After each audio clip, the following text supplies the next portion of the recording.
Corporate needs you to find the differences between this picture and this picture. Intel has told us there are at least 7. Okay, I already see one. Give him. Okay. They're the same picture.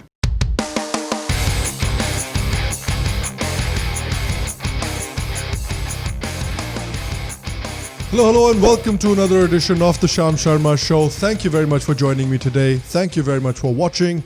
I appreciate you. So there's been an interesting development in the United States over the past few weeks. Statues and monuments dedicated to Confederate generals or people who are considered racists and racial supremacists in the United States are being taken down by a public who has had absolutely enough of their country celebrating these racists and racial supremacists using the taxpayers' money. In the last few weeks, places such as Richmond, Virginia, Jacksonville, Florida, and Indianapolis have quickly moved to remove Confederate statues and memorials from public spaces. As of Friday afternoon, at least 22 cities have either removed or approved the removal of Confederate monuments. So, Americans seem to be taking a stand against colonialism, slavery, racial bigotry, religious bigotry, and disparity in their cities. And many prominent liberals have come out and vocally supported it. In fact, John Oliver talked about it in one of his videos. The Confederacy was fighting for the preservation of slavery. And that's not my opinion,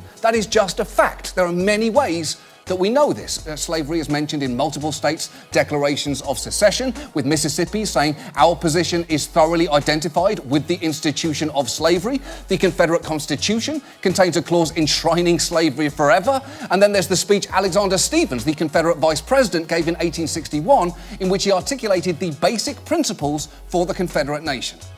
Its foundations are laid, its cornerstone rests upon the great truth that the Negro is not equal to the white man, that slavery, subordination to the superior race, is his natural and normal condition. Even the Young Turks agree that these statues should be removed. Silent Sam is a Confederate soldier, honoring the Confederate UNC students who died in the Civil War. For those of you who have never read a book, they died defending states' rights to own slaves. They fought and died to continue enslaving black people. I want to take these statues down because they were erected to uphold white supremacy. Even Hasan Minhaj agrees that these statues should be removed, although I am happy that we did not go with his idea. I'm saying statues lead to moral decay, so get rid of every statue.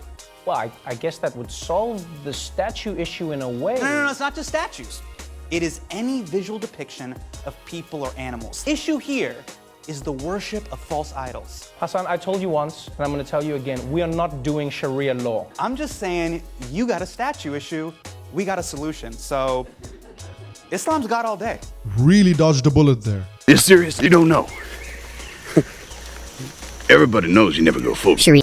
Never go full Sharia. In fact, don't even go a little bit Sharia. Look, I know he's joking, but the point still stands that all of these people are vocally in support of removing these racist monuments and statues. And look, I don't subscribe to the view that a lot of people have that all of these statues, anybody who held any kind of bigoted views in United States history should be removed. Like, we should not be targeting the statues of Thomas Jefferson, George Washington, and people like that. People who actually built America, as opposed to people who were trying to tear the country down. I'm only talking here about the statues dedicated to the most egregious form of racism and bigotry. So like I said, it does seem like many liberals really do support the removal of these statues. But do they really? Do they really mean it? Because if they really agree with it, then what a section of people in India are trying to do is not really that different from what a section of liberals are trying to do in the United States. A section of Indians have been demanding peacefully for decades that not all,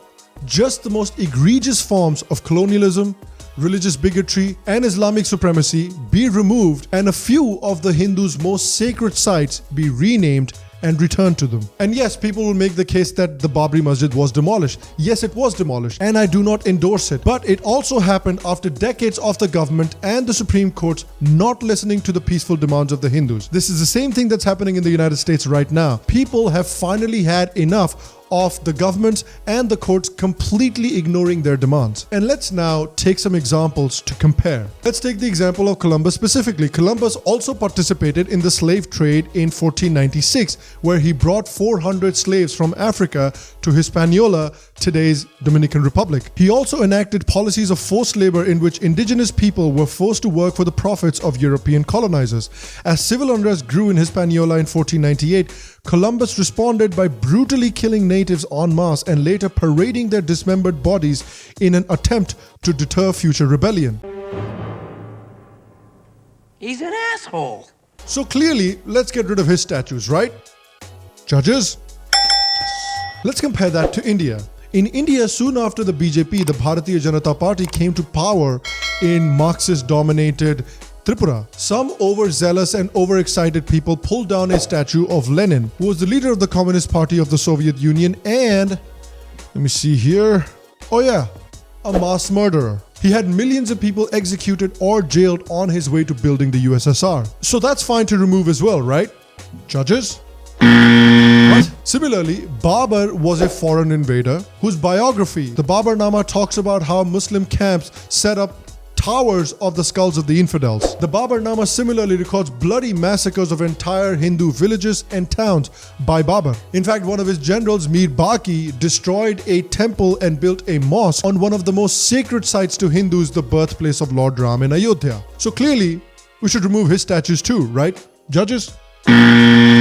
What? Why? So again, why is removing the statue of Columbus a good thing, but removing the names of places named after Babur is saffronization, is changing India's history, it's Hindu fascism? Similarly, let's look at the Confederacy. The Confederacy was clearly built with the idea of having and owning slaves. John Oliver explains it really well in his video. So this was fundamentally racist and built on the idea of one human being being superior to another human being. So clearly we can have these statues removed. Judges? That's right. Similarly, look at Aurangzeb. Aurangzeb tortured and killed his rivals just because they would not convert to Islam. He did this with the Maratha prince Sambhaji and with the Sikh Guru Tegh Bahadur because he considered their culture, their religion, to be inferior to his own. He imposed the Islamic tax jizya on non-Muslims to impose Islam's superiority over Hinduism. This is exactly what the Confederates did with their race and their religion. And talking more about Aurangzeb, according to historian Will Durant, in 1 year, 1679 to 80, 66 temples were broken to pieces in Amber alone, 63 at Chittor, 123 at Udaipur, and over the site of a Banaras temple, especially sacred to the Hindus, he built in deliberate insult a Mohammedan mosque. So we can change the names of places named after this guy, right? Judges? Why? What the fuck? So it's crazy that the same people that support the removal of the statues of the Confederate Generals in America will call the move to change the names of the places named after Aurangzeb to be saffronization, to be Hindu fascism. Well, think about it, guys. It's like a guy came to your house, beat the crap out of you, killed your family, took all of your money, and then built a statue to himself in your living room, and then you have to just live with it. Because if you remove it, it'll harm secularism. Well, that's exactly what this is. But John Oliver, the Young Turks, and Hasan Minhaj, they've all talked about this wave of Hindu fascism in India, and Hindus are trying to change India's culture and India's history. Recently in America, some sacred Native American sites were returned to the Wyandot Nation. This was obviously celebrated in the United States because this was seen as righting a historical injustice. Right now in India, according to the 2011 census, there are 177 places named after Aurangzeb and 61 places named after Babur. Both of these people were religious bigots who considered Islam to be superior to Hinduism. Both of these were religious bigots who considered Muslims to be superior to Hindus. And they destroyed Hindu structures and killed Hindus in accordance with that belief. Is it really bigoted to change the names of the places that are associated with them? Again, I am not talking about all statues. I am only talking about the most egregious examples of religious bigotry and racial bigotry. Why can't we rename these places and name them after people who actually stood for India, after people who actually believed in the Indian values of pluralism, reciprocity, and mutual respect? People that considered Hindus to be their own people. People like Akbar, who wasn't perfect, but he was better than these guys. People like Dara Shikoh, who genuinely believed in creating a composite culture between Hindus and Muslims. People like the freedom fighter Ashfaqullah Khan.